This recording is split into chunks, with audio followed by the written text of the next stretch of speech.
miracle, New Orleans is going to lock down a victory. And you have to ask, is that good for them or bad?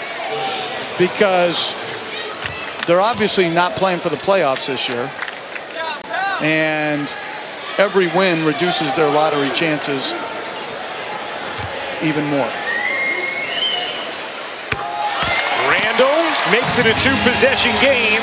Gail Benson, Pelicans owner, applauds. Anthony Davis. Gail, do the right spectates. thing. Stand up for the small markets. Jeff Van Gundy is giving Gail Benson her marching orders. I don't think she takes marching orders when you're a billionaire. It's all cosmetic at this point as Holiday intercepts the pass, and the Pelicans win a wild and weird one. 122-117 the final. As Anthony Davis puts up 32 points in 25 minutes, does not play in the fourth quarter of a close game.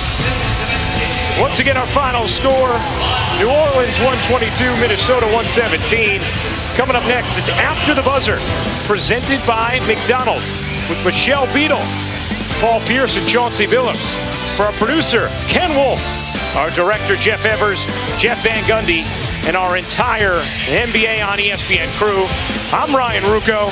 Thanks for watching NBA Friday on ESPN, and good night from New Orleans.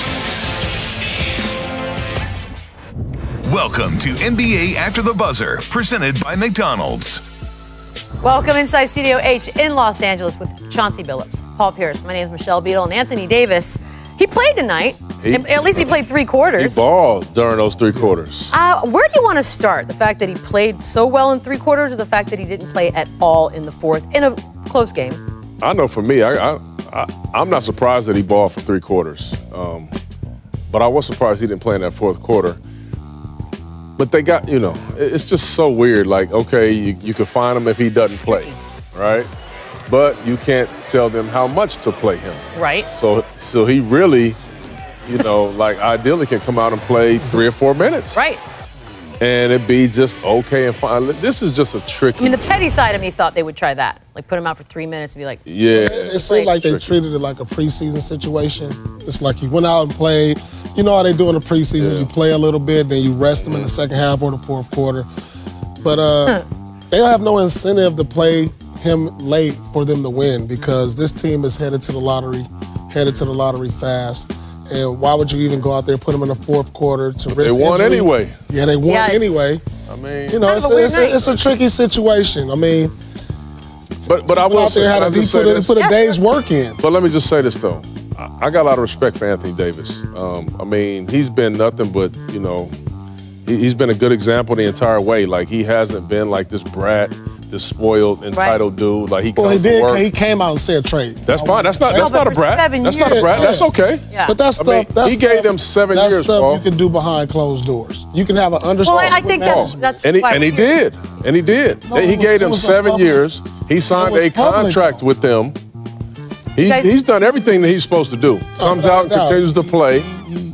He balls. Yeah, I don't think he's done anything. I think wouldn't have all this media frenzy if there was something that you went upstairs and said, look, that the handling was maybe off. The handling is off. But it was something they tried to do, force a trade before trade deadline. It didn't happen. Now everything is awkward. Now it's discombobulated, and luckily for us, Anthony Davis is actually with Ryan Rucco. Let's hear from him. Anthony, you score 32 points tonight in the 3 quarters that you play. What did it feel like to take the floor in the first game after the trade request, knowing that maybe you weren't going to be here after the deadline? It just felt good to be back on the floor. Playing the game that I love, coming out, trying to help the team win. My teammates came to me and said they wanted me to play. And I just love being back on the floor. Of course, I wanted to play. The injury kind of set me out. And then all the stuff that was going on, man. I just blocked it out and go out there and play basketball. Well, having said that, you obviously, I'm sure, wanted to be on the floor in the fourth quarter. Normally you would be in a close game. What did you think about being on the bench for the entirety of that fourth? I just go out there and play. Whenever I'm called upon to play basketball, go out there and help. That's what I do. What kind of conversations have you had to have, if any, Anthony, with your teammates in the aftermath of all this, now that you know you'll be here the rest of the year? Zero. Alvin talked to the team when it first went down. And after that, everybody handled it the way they wanted to handle it. And we just go out there and play basketball. I'm going to be here for the rest of the year. My job is to play basketball, and that's all I want to do.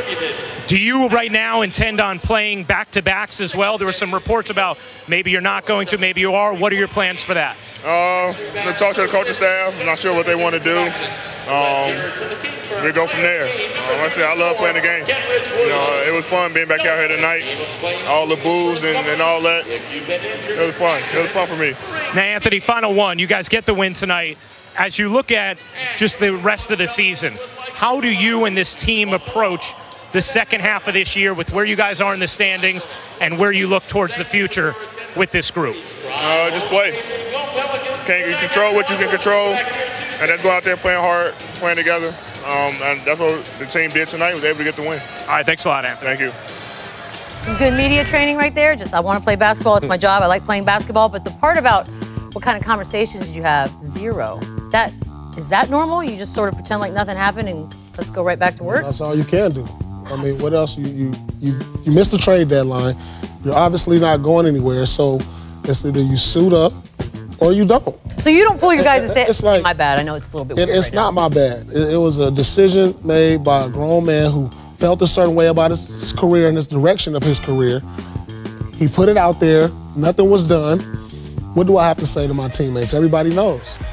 Everybody knows. Well, I don't disagree at all. Now all I have to do is do my job. Since nothing happened, I'm going to come out here every day, practice, play as hard as I can, and soak up the situation and be like, it is what it is. Can I play devil's advocate for a second? Just as I'm trying to figure this all out. So really the gist of it is I don't want to be on this team anymore because I really want to go to a team that has a legitimate shot at winning, which part of that is basically saying that this team, the way it is, and the guys that are on this team are not good enough for us to ever win, and I want to move on. That, for me, would be awkward because now I got to go back in that locker room to these guys who I'm probably friends with some of them, maybe I hang out with a few, and say, look, it's not personal. You guys are great in your own right. I just need a change. I feel like that part has to be a little awkward if you don't say anything. I really don't, because truth of the matter is this. Those guys on the team, the other guys on the team, they know they're not good enough to win either. Ouch. They just do. And AD's given this organization 7 years. I have no problem with him trying to force a trade or saying I want to be traded. He talked about his legacy in a couple of his interviews some weeks ago, I'm sorry.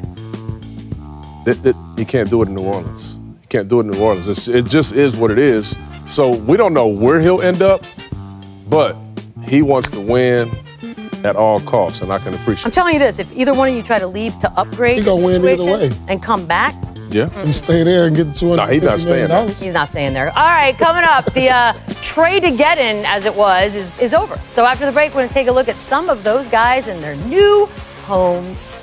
$250 million is winning, AD. Stay in New Orleans. Just saying. If NBA you were like, hey, After the Buzzer is presented by